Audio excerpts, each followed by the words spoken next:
देखिए, मैं डीएम के स्टेटमेंट को मैं मानता हूं। डीएम ने जो बात कही कि रिटेलिएशन में वो घटना हुई और उस समय होती तो प्रेम यादव की जान नहीं जाती, तो किसी मासूम किसी की जान नहीं जाती।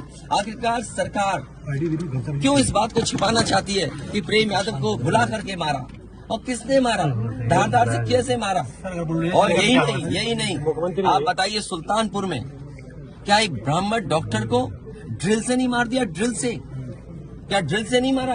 क्या उनके परिवार के बच्चों को आपने गले लगाए? क्या उनके परिवार के सदस्य अस्पताल मिलने गए? क्या आपने सोशल मीडिया के लिए वो तस्वीरें खिंचवाई कि उनसे गले मिलते हुए तस्वीर खिंचा लें? मैं जानता हूं दुख किसी के जाने का, किसी के खोने का। आज हम जरूर इस परिवार के साथ हैं या और लोग हैं, लेकिन जब वो अकेले बैठेंगे, कभी याद आएगी उनके परिवार के सदस्य की, तो उन पर क्या गुजरेगी सोचिए आप। क्या बेटियां उसकी छोटी क्या बुलडोजर चलेगा? ये जनता रोक देगी बुलडोजर को। और सवाल ये नहीं है, सवाल ये नहीं है। एक मिनट रुक जाइए ना, सवाल मैं बैठा हूँ।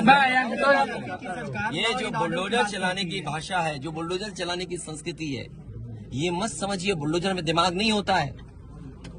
अगर बुलडोजर न्याय देने लगा तो अगली सरकार भी यही करेगी। इसलिए मैं सोचता हूं कि अगर आप योगी हैं, योगी की परिभाषा यही है, दूसरे का दुख अपना दुख समझे। आप अपना गिराते हैं तो मुआवजा लेते हैं। आपकी किसी की हिम्मत हो अगर ये बात की कि उन्होंने अपनी बिल्डिंग गिराई और कितने करोड़ मुआवजा उठाया, अगर आप इसे बुलडोजर चलाना चाहते हो तो उतना ही मुआवजा देना जितना मुआवजा आपने खुद लिया है सरकार से। मैं जानता हूँ यार, नवीन भाई तो और ये बात आप भी जानते हो। और जब मैं पहुंचा हूं तो मैंने वो बाइट भी सुनी है, एक चैनल के माध्यम से कुछ खबर आई, हालांकि मैं सिग्नल या उसके नेटवर्क ना आने की वजह से मैं नहीं सुन पाया। जो बात मुझे समझ में आई कि वो परिवार नहीं मिलना चाहता, ये उसकी भावना है और उसको उसकी बेटे की भावना नहीं हो सकता हो। कुछ ऐसे नेता हैं जो उसको समझा रहे होंगे कि तुम मत मिलना, तुम उनको नीचा दिखा दो, अपमानित कर दो। सवाल ये नहीं, हम किसी के भी दुख में शामिल होने आए हैं। इसीलिए मैंने कहा, आपने जब बुलडोजर से किसी की माँ और बेटी को जला दिया गया और बुलडोजर चल गया, आप उस परिवार के उस बेटे से मिलने नहीं गए। उस बेटे को इस सरकार ने ठंड में नंगा किया था। अरे हम तो कहते हैं उस बेटे से तुम क्यों नहीं गला मिलते हो जाकर, क्यों नहीं मिलती जाके सरकार? मैं आर्थिक सहायता इस परिवार की भी, और अगर वो परिवार कहेगा तो मैं उस परिवार की भी मदद करूंगा। मुझे ये बताइए, गाड़ी उठा ले गए, ये परिवार चाहता था कि हमें चाय पिला दे, हम इसके घर आए।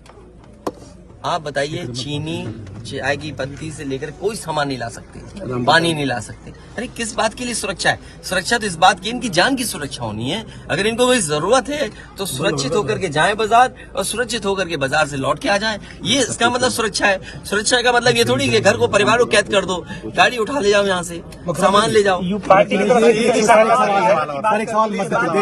देखो, मध्य प्रदेश का भी मत पूछो, मैं आपसे कह रहा हूँ कोई आर्थिक सहायता नहीं। ये परिवार अगर पढ़ेगा लिखेगा, जो पढ़ाई करना चाहेगा, जो मदद कहेगा, मैं करूंगा मदद। इस परिवार की हम मदद करेंगे और मैं सरकार से कहूंगा कि अगर वो सरकार मदद करती है तो दोनों परिवार की मदद करें। सरकार की तरफ से ये कहा जा रहा है कि न्याय हो रहा है, मगर यहाँ साफ साफ दिख रहा है जातिवाद हो रहा है। इसको किस तरीके से देखते हैं? इसीलिए मैंने कहा, देखिए, योगी की सबसे बड़ी परिभाषा यही है, जो दूसरे का दुख अपना दुख समझे। मुख्यमंत्री जी को किसी के साथ भेदभाव नहीं करना चाहिए अगर वो मुख्यमंत्री उत्तर प्रदेश के हैं, और किसी भी घटना से राजनीतिक लाभ नहीं लेना चाहिए। अगर इस सरकार ने न्याय दिया होता, न्याय पहले दिन से देना शुरू किया होता, तो शायद हम लोगों पे भी दबाव नहीं बनता कि हम आते हो घर परिवार के लोगों से मिलते आकर। सर, कांग्रेस के लोग कह रहे हैं कि आप बीजेपी